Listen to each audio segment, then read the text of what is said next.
আচ্ছা দেখো, তাহলে হাইড্রোজেন বন্ডিং, এই হাইড্রোজেন বন্ডিংটা কোন কোন বিষয়কে প্রভাবিত করে? প্রথমে বলেছিলাম অবস্থা, দিয়ে বলেছিলাম H2S হচ্ছে গ্যাস, সাধারণ তাপমাত্রায় H2S তরল কেন, মানে KHF2 অস্তিত্ব আছে, KCl2 নেই কেন, HCl গ্যাস, HF লিকুইড কেন, এইসব কথাগুলো আমি তোমাদেরকে বলেছি।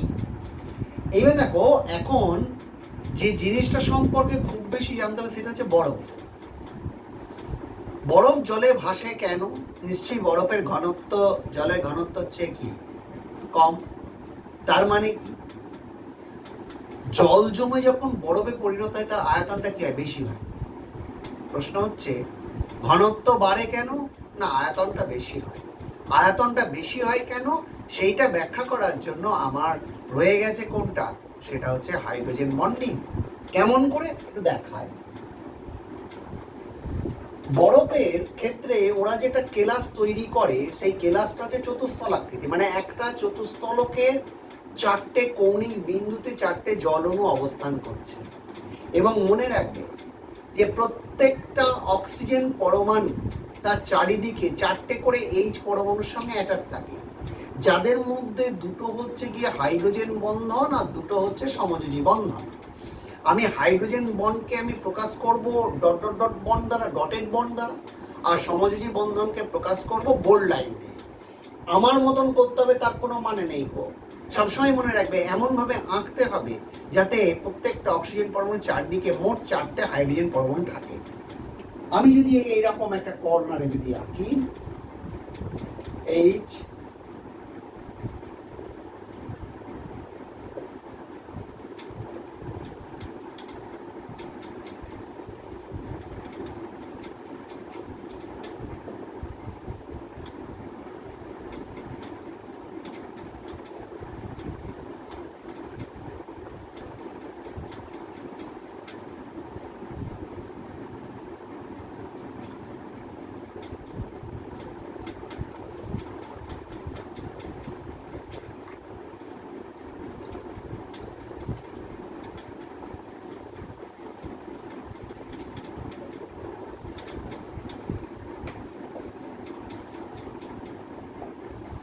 খেয়াল করে দেখো এখানে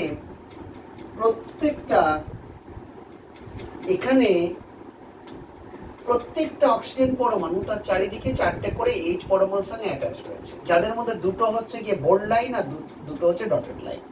বোল্ড লাইনগুলো হচ্ছে সমযোজী বন্ধন আর ডটেড লাইনগুলো হচ্ছে হাইড্রোজেন বন্ধন।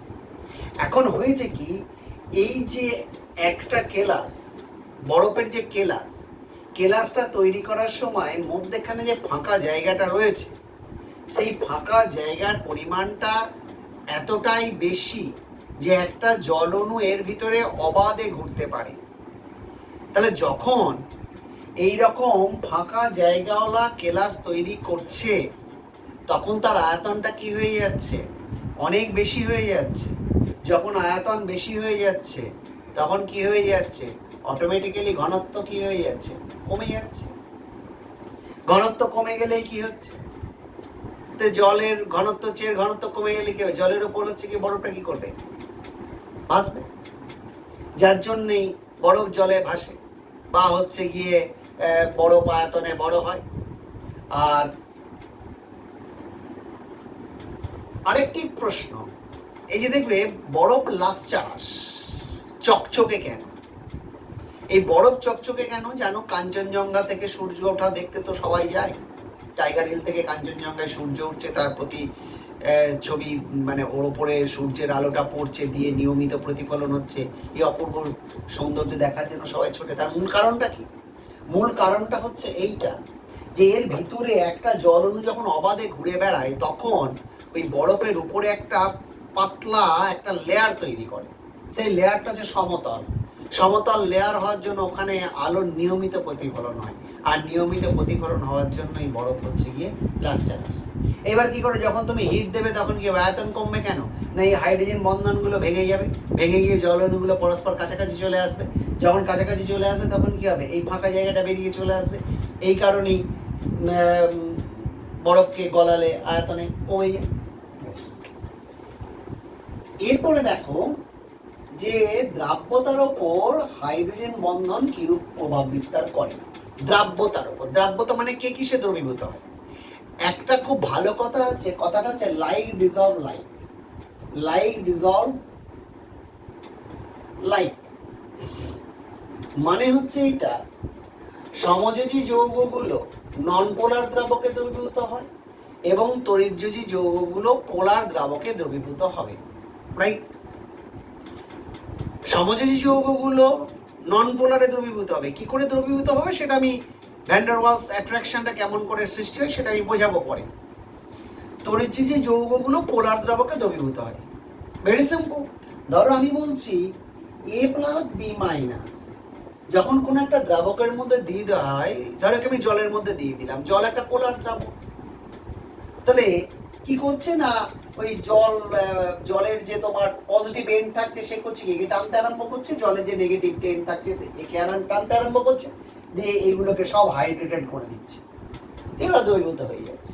আমার প্রশ্নটা ওই জায়গায় নয়।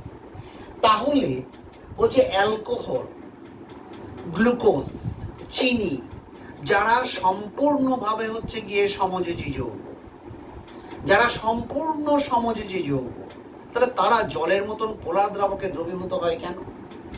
যার জন্যই তোমরা ছোটবেলায় পড়েছিলে জলকে সার্বজনীন দ্রাবক বলা হয়। এর মধ্যে তোমার তড়িৎযোজী যৌগগুলোও দ্রবীভূত হয় এবং কিছু সমযোজী যৌগও দ্রবীভূত হয়, যার জন্য সার্বজনীন বলা হয়। তাহলে এই যে সমযোজী যৌগগুলো অ্যালকোহল বলো, গ্লুকোজ বলো, চিনি বলো, এরা দ্রবীভূত হচ্ছে কেন না? তার জন্য দায়ী হাইড্রোজেন বন্ডিং। কিরকম দেখো, ধরো অ্যালকোহল, অ্যালকোহলের মধ্যে কি রয়েছে? আর ও এইচ, তাহলে এখানে ওইচ বন্ড রয়ে গিয়েছে। আবার ধরো এখানে জল রয়েছে, জল মানে কোনটা? এখানে এইচ ও এইচ, তাহলে এরা কি করছে? হাইড্রোজেন বন্ডিং তৈরি করছে, পাশাপাশি এও হাইড্রোজেন বন্ডিং তৈরি করছে। তাহলে এইভাবে অ্যালকোহল অণুগুলো জলে হাইড্রোজেন বন্ডিং দ্বারা কি হচ্ছে? ওরা দ্রবীভূত হয়ে যাচ্ছে।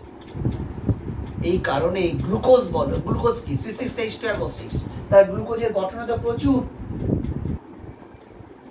ওই বন্ড রয়েছে, এরকম অনেক বন্ড রয়েছে, তাহলে এরা কি করছে? এরকম হাইড্রোজেন বন্ডিং তৈরি করবে, দিয়ে দ্রবীভূত হয়ে যাবে। তাহলে আমি বুঝতে পারলাম এরা সমযোজী যৌগ হওয়া সত্ত্বেও হাইড্রোজেন বন্ডিং দ্বারা আছে দ্রবীভূত হয়ে যায়। এটা গেল দ্রাব্যতা। এরপর বলছে গলনাঙ্ক বা স্ফুটনাঙ্ক, তার উপর কিরকম প্রভাব বিস্তার করে তাকিয়ে দেখো।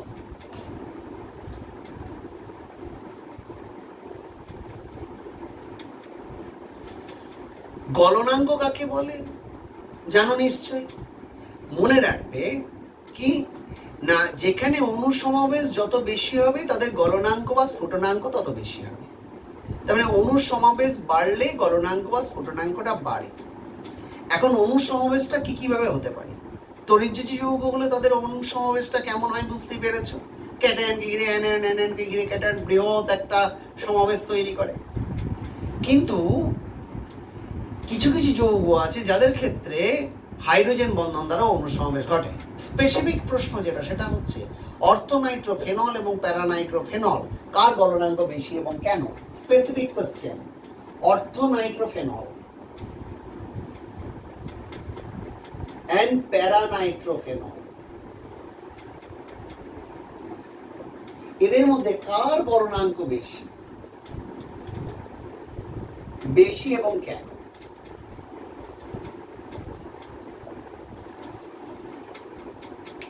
দেখো তোমাদেরকে বলেছিলাম যে ক ধরনের হাইড্রোজেন বন্ডিং আছে না? দু ধরনের। সেখানে এক্সাম্পলটা মেনেছিলাম। অর্থোনাইট্রোফেনলের ক্ষেত্রে আমি বলেছিলাম যে এর ক্ষেত্রে কি হয় না, অণু মধ্যস্থ হাইড্রোজেন বন্ধন হয়। মানে কি? It don't need another molecule for being formation of hydrogen bonding. কোনো আর এই অণুর প্রয়োজন হয় না, ওরা একলাই হাইড্রোজেন বন্ডিং করছে। তাহলে অণু সমাবেশ এখানে হচ্ছে কি? হচ্ছে না। কিন্তু প্যারার ক্ষেত্রে কি দেখিয়েছিলাম? প্যারার ক্ষেত্রে দেখিয়েছিলাম এরকম,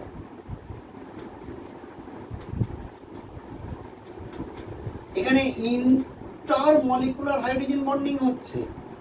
তার মানে এখানে অণুগুলো পরস্পরের সঙ্গে কি করছে? হাইড্রোজেন বন্ধন দ্বারা অ্যাসোসিয়েটেড হচ্ছে, একসঙ্গে ওরা অ্যাসোসিয়েটেড হয়ে যাচ্ছে হাইড্রোজেন বন্ধন দ্বারা। তাহলে হাইড্রোজেন বন্ধন দ্বারা যখন যুক্ত হয়ে যাচ্ছে তাহলে অনুসহবস্থা এখানে বেশি হবে। তো স্বাভাবিক নিয়মেই প্যারানাইট্রোফেনলের গলনাঙ্ক অবশ্যই কি অর্থোনাইট্রোফেনলের চেয়ে বেশি। এইগুলো গেল তোমাদের হাইড্রোজেন বন্ডিং। এইবার দেখো খানিক আগে একটা কথা আমার মুখ দিয়ে বেরিয়ে গেছিল যে সমযোজী যৌগগুলো নন পোলার দ্রাবকে দ্রবীভূত হয়। তা যখন দ্রবীভূত হওয়ার কথাটা আসছে নিশ্চয়ই সেই দ্রাবকের সঙ্গে এই দ্রাব অণুগুলোর মধ্যে মানে সলিউট আর সলভেন্টের মধ্যে নিশ্চয়ই একটা one type of attractive force কাজ করছে। তাহলে সমযোজী যৌগের সঙ্গে নন পোলার দ্রাবকের মধ্যে কোন ধরনের আকর্ষণ বল কাজ করতে পারে? তা যে ধরনের আকর্ষণ বল কাজ করে সেটাকে বলা হচ্ছে তোমার কি van der Waals attraction. Van der Waals attraction জিনিসটা কি দেখো বলছেন ভ্যান ডার ওয়ালস অ্যাট্রাকশন এটাও এক ধরনের ক্ষণস্থায়ী তড়িৎ আকর্ষণ জাতীয় বন্ধন। ক্ষণস্থায়ী কিরকম বলছে ধরো একটা অণুর মধ্যে অনেকগুলো পরমাণু আছে এবং অণুটার আকার যদি বড় হয় তার মানে কি ওদের মধ্যে যে পরমাণুগুলো রয়েছে তাদের আকারগুলোও বড়, তার মানে তাদের নিউক্লিয়াস থেকে বাইরের কক্ষের মধ্যবর্তী দূরত্বও বেশি। তাহলে যাদের আকার বড় হবে নিউক্লিয়াসের বাইরের কক্ষের ইলেকট্রনের ওপর কন্ট্রোলিং পাওয়ারটা কি হবে কমে যাবে। যখন কন্ট্রোলিং পাওয়ারটা কমে যাবে তখন ওই অণুটার ভেতরে ক্ষণস্থায়ী আধানের অসম বন্টন হয়ে যাবে, আনসিমেট্রিক্যাল ডিস্ট্রিবিউশন অফ চার্জেস।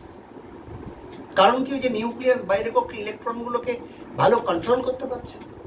তাহলে আকার যত বড় হবে তত কন্ট্রোলিং পাওয়ার কমে যাবে। তাহলে এই অসম ক্ষণস্থায়ী আধানের বন্টনের পরিমাণটাও বেড়ে যাবে। তার মানে এর মধ্যে এটা যদি ডেল্টা মাইনাস পাই এদিকে এটা ডেল্টা প্লাস, একটা অণুর ভেতরে কিন্তু পরমাণুর নয়, অণুর ভেতরে অ্যাজ এ হোল। তাহলে এইরকম আরেকটা অণু রয়েছে এর পাশে। মজার ব্যাপার হচ্ছে এইটা যখন এখানে ডেল্টা মাইনাস তাহলে এই অণুটার ক্ষেত্রে এখানটা ডেল্টা প্লাস এখানটা ডেল্টা মাইনাস।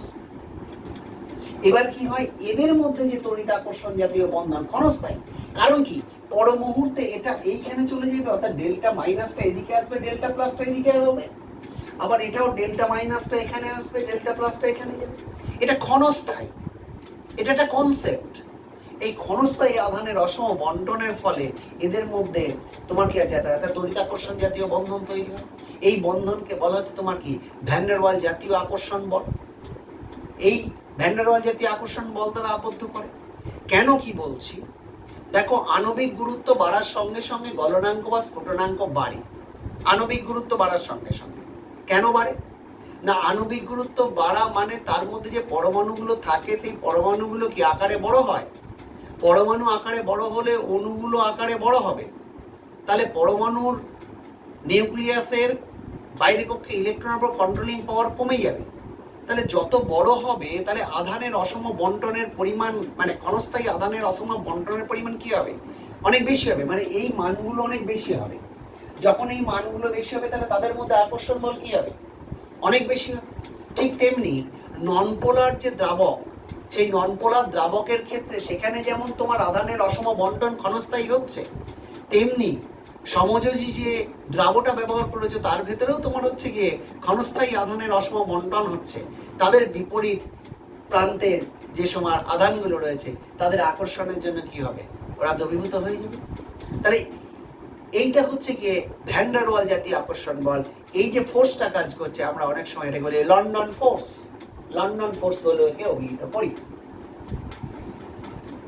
আরেকটি মজার ব্যাপার দেখো আরেকটা নতুন টাইপের বন্ডের নাম তোমাদের সামনে আমি করবো যেটা হচ্ছে গিয়ে হাইড্রোজেন ব্রিজ বন্ড বা হচ্ছে গিয়ে কলা বন্ধনী বা সেতু বন্ধনী। এইটার আমি নাম তোমাদের সামনে করব।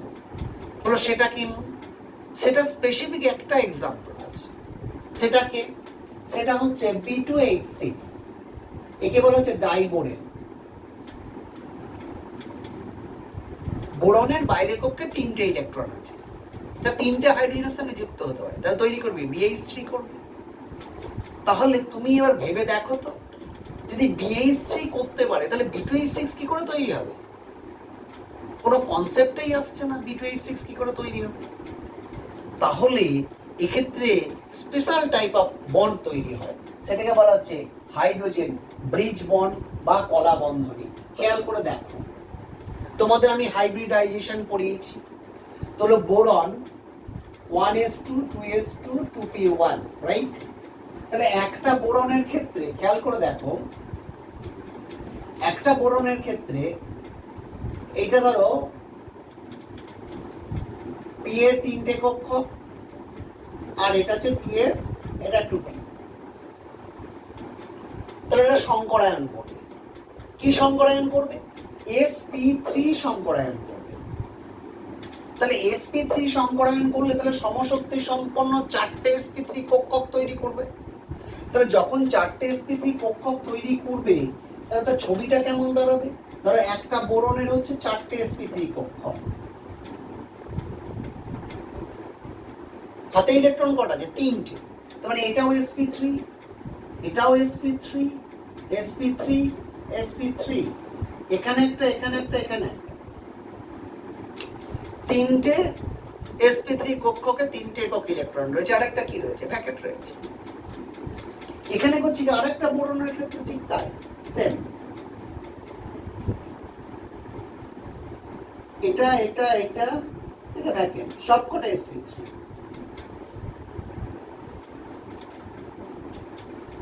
মজার ব্যাপার, দুটো H পরমাণু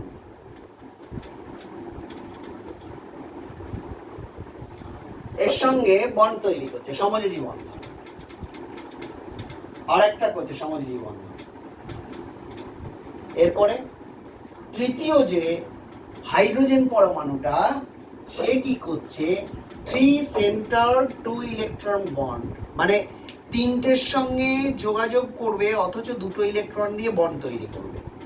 একে বলা হয় 3 সেন্টার 2 ইলেকট্রন বন্ড।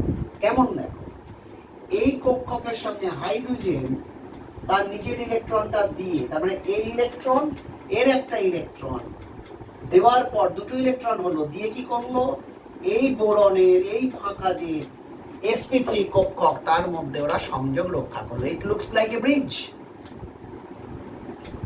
একটা সেতুর মতন তৈরি করলো। তাহলে এখানে কটা ইলেকট্রন রইলো? দুটো। এর একটা ইলেকট্রন আছে আর এর একটা ইলেকট্রন রয়েছে, তাহলে টু ইলেকট্রন, বাট সেন্টার করছে কাকে কাকে? 3টে অ্যাটমকে সেন্টার করছে, এখানে একটা, এখানে একটা, এখানে একটা।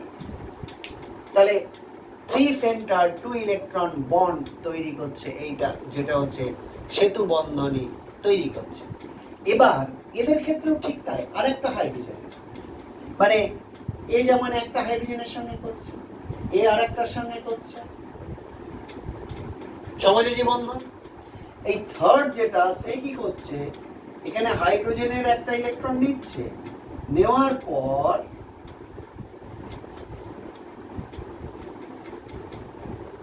এখানেও 3 সেন্টার 2 ইলেকট্রন বন্ড তৈরি করছে। দেখো 3 সেন্টার, এখানে একটা, এখানে একটা, এখানে একটা, 3টে কেন্দ্র রয়েছে, কটা ইলেকট্রন রয়েছে? দুটো।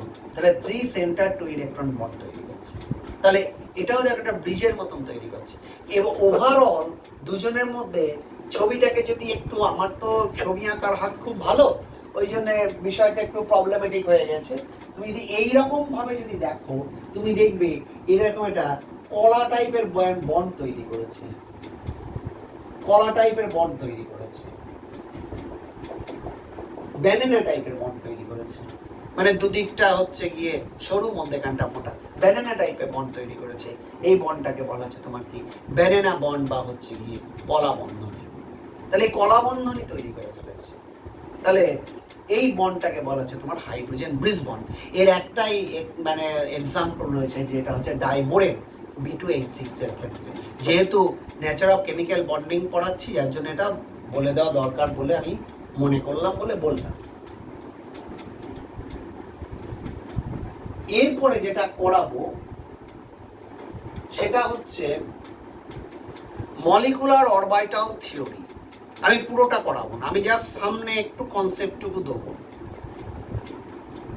মলিকুলার অরবিটাল থিওরি মানে কি? এতদিন পর্যন্ত পড়ে এসছো অ্যাটমিক অরবিটাল। অ্যাটমিক অরবিটাল নিয়ে অনেক নাড়াঘাটা হয়েছে এবং শেষ পর্যন্ত কি দাঁড়িয়েছে যে মানে নিউক্লিয়াসের চারিদিকে জ্যামিতিক ত্রিমাত্রিক অঞ্চলে ইলেকট্রন পাওয়ার সম্ভাবনা বেশি, সেটা হচ্ছে অ্যাটমিক অরবিটাল।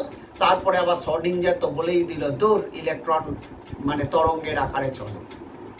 তো আমরা এখন অ্যাটমিক অরবিটালটাকে ধরবো, ইলেকট্রনগুলো তরঙ্গের আকারে চলে, অর্থাৎ অরবিটাল মানে হচ্ছে তরঙ্গের আকারে মুভ করছে। তো সেই তরঙ্গের আকারে যেটা মুভ করছে সেটা কি?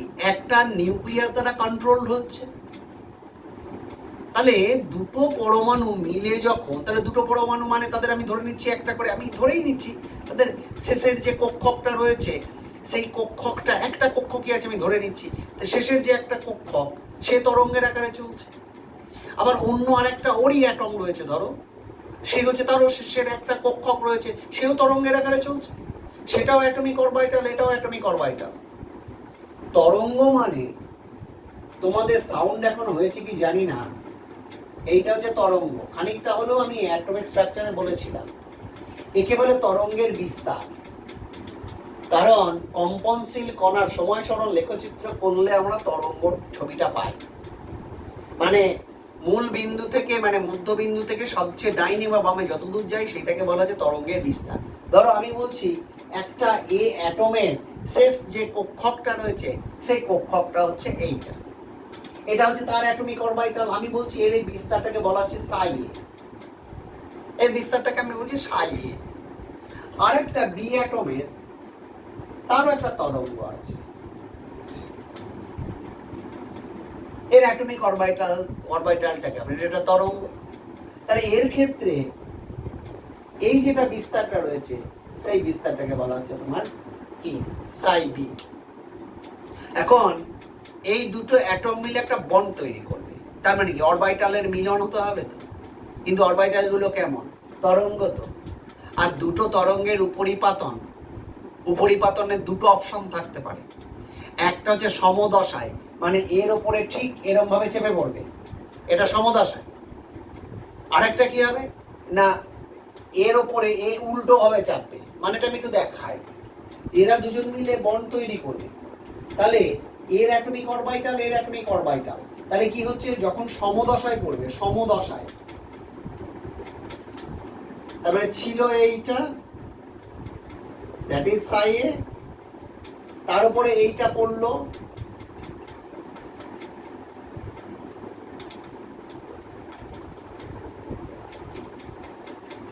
দ্যাট ইজ সাই বি, এটা সমদশায়। যখন সমদশায় পড়ে গেল তখন দুজনে কি করলো? উপরিপাতিত হয়ে গেল। উপরিপাতিত হয়ে গেলে কি হবে না, এদের লব্ধিটা হয়ে যাবে কি বলতো, এরকম বড় হয়ে যাবে, এইরকম বড় হয়ে যাবে। তাহলে এই যে ফাইনালি যেটা তৈরি হলো এটাকে আমি আর অ্যাটমিক অরবিটাল বলবো না, এটা বলবো কি? Molecular orbital. মানে এগুলো যেমন এর নিউক্লিয়াস দ্বারা কন্ট্রোল হতো, এটা এর নিউক্লিয়াস দ্বারা কন্ট্রোল হতো, এখন এই যে ফাইনাল যেটা তৈরি হলো, ফাইনাল যেটা তৈরি হলো এটা হচ্ছে গিয়ে দুজনের নিউক্লিয়াস দ্বারা কন্ট্রোলড হবে, এটাকে বলবো মলিকুলার অরবিটাল। Molecular orbital. তাহলে এটা একটা কি অপশন, সমদশায়। আরেকটা অপশন আছে কি? বিপরীত দশায় মিলতে পারে। কেমন কি না, এইবার বিপরীত দশা মানে হচ্ছে এটা, ধরো এ ছিল এরকম, আরেকটা করবে কি, সে হচ্ছে এরকম ভাবে মিলবে, রাইট? তাহলে এ ছিল এরকম আর এ হচ্ছে বিপরীত দশা, এখানে যেমন কি একদম গায়ের ওপর চেপে পড়েছিল, এখানে বিপরীত দশায় মিলছে, তাহলে এটা বিপরীত দশা। তাহলে এটা যদি সাই এ হয় তাহলে এটা কি সাই বি। তাহলে এইবার খেয়াল করে দেখো, তাহলে ওদের লব্ধি কত হবে না, যেটা বড় সেটা থেকে হচ্ছে গিয়ে ছোটটা বাদ যাবে, তার মানে এদের এটাকে বলা হচ্ছে তোমার সাই স্টার, এটাও একটা। এবার দেখো, ধরো আমি যদি সাই বি কে বেশি ধরি তাহলে সাই স্টার সমান হবে সাই এ মাইনাস নয়, এইরকম সিম্বলটা দেবো সাই বি, মানে এইরকম সিম্বলটা দেবো, সাই স্টার সমান হচ্ছে সাই এ সাই বি, এইরকম সিম্বলটা দেবো। এইরকম যেটা রয়েছে এটা মানে হচ্ছে হয় এটা বড়, অত হয় এটা বড়, না হলে এটা বড়, যে কোনো একটা বড়। এবার কি হয়েছে, যখন এরকম করছে তখন আলটিমেটলি জিনিসটা কেমন দাঁড়িয়ে যাচ্ছে, এরকম হয়ে গেছে, আলটিমেটলি এরকম হয়ে গেছে। তার মানে এর যে বিস্তারটা, লব্ধি বিস্তার, সেই লব্ধি বিস্তার হয়ে গেছে তোমার এইটা, আর এর ক্ষেত্রে লব্ধি বিস্তার। তাহলে এই যে এটা তৈরি হলো, এটাও একটা এমও, এটার নাম বলবো আমি অ্যান্টিবন্ডিং। এর এনার্জি বেশি, শক্তি বেশি, এটাকে বলা হচ্ছে বন্ডিং, শক্তি কম। তাহলে বন্ডিং এমো, অ্যান্টিবন্ডিং এমো, তার মানে অ্যাটমিক অরবিটাল গুলো মিললো, মিলে হচ্ছে গিয়ে বন্ডিং করলো, অ্যান্টিবন্ডিং।